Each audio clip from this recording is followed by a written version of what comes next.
Southampton, NYAP, Shinnecock Hills is no longer the only challenge at this U.S. Open. On a course that can cause problems in any weather, where triple bogeys or worse have been recorded on all but 6 holes, perhaps the most daunting prospect going into the weekend is Dustin Johnson with a 4-shot lead. Johnson played smart on the few occasions he was out of position, holed a 45-foot birdie putt on the par 3 7th green and endured wind and 2 hours of rain Friday morning for a 3-under 67. He was at 4 under 136, the only player still under par going into the weekend. Scott Piercy, 71, and Charlie Hoffman, 69, were at even par. You've got to play really good golf if you want to shoot a good score, and I like where par is a good score on every hole, no matter what club you've got in your hand, what hole it is, Johnson said. Only 6 other players in the U.S. Open have led by as many as 4 shots after 36 holes. All but one, Tom McNamara in 1909, went on to win. Even so, there's plenty of reminders of how it can all go wrong, some of them from Johnson's own experiences, most of them from the final few hours Friday afternoon in perfect weather from those trying to catch him. Shinnecock can punish anyone in a New York minute. There's a disaster on every single hole, Ian Poulter said moments after he went through one. Poulter was 1 shot out of the lead and in the middle of the fairway with 2 holes to go when one bad shot led to a few more that were just as worse, a bunker shot that sailed over the green, a chunk chip into the hay, a chop short of the green and a triple bogey on no. 8. He made bogey on his last hole for a 72. I felt stupid knifing the first one, he said.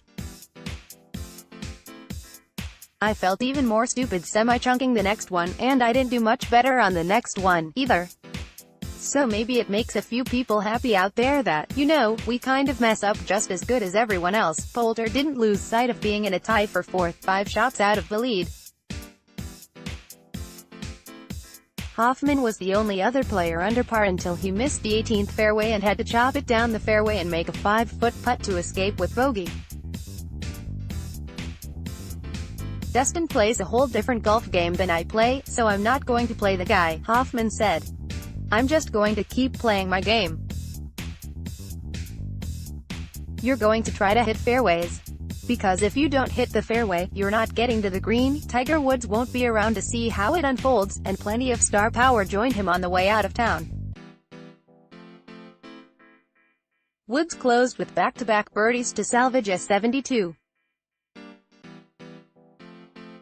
He still missed the cut in a major for the 5th time in his last 8 tries, this time by 2 shots.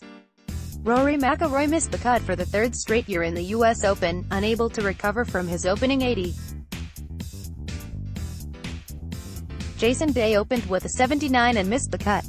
Jordan Spieth joined them in the most unlikely fashion.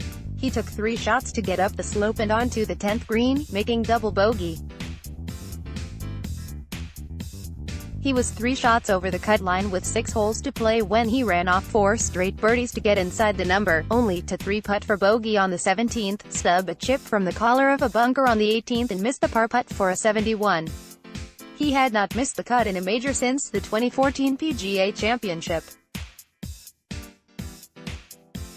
Piercy, a runner-up to Johnson at Oakmont 2 years ago, had a 71 and will play in the final group with him Saturday. Piercy's day was not without regrets, especially when he 3-putted from 4 feet for bogey on the par 5 16th. Defending champion Brooks Koepka made 6 birdies over his last 11 holes for a 66, matching Tommy Fleetwood for the low round of the tournament. They were at 141, along with Henrik Stenson and Justin Rose, each with a 70, and Poulter. Koepka and Johnson are close friends, so he should know as well as anyone what will make it hard to catch him. This golf course, Koepka said, there's not many birdies. There's a disaster around every corner. I mean, all it takes is 1 shot in the fescue, and you could be in there for a while. You need a good round tomorrow just to give yourself a chance. Anything within 3 shots of the lead on the back Sunday, anything can happen. Rose also was under par until closing with successive bogeys. With 36 holes to play, he wasn't overly concerned about tracking down the #1 player in the world. "You just saw what happened to Ian Poulter 5 minutes ago.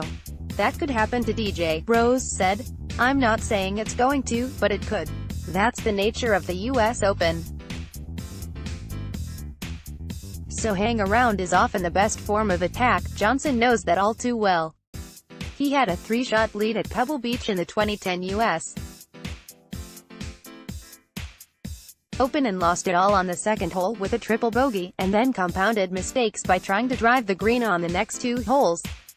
He shot 82. He has endured more than his share of bad luck, bad breaks and bad shots in the majors.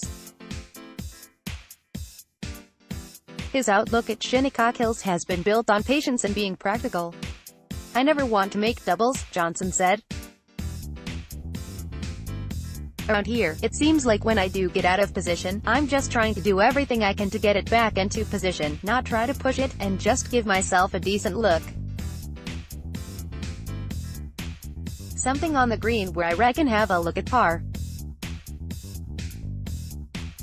I want to make things as easy as possible, even though they don't get any easier, but this is far from over." Johnson knows that, as well as anyone. So does Rose, who overcame an 8-shot deficit against Johnson in the final round in Shanghai last fall at the HSBC Champions.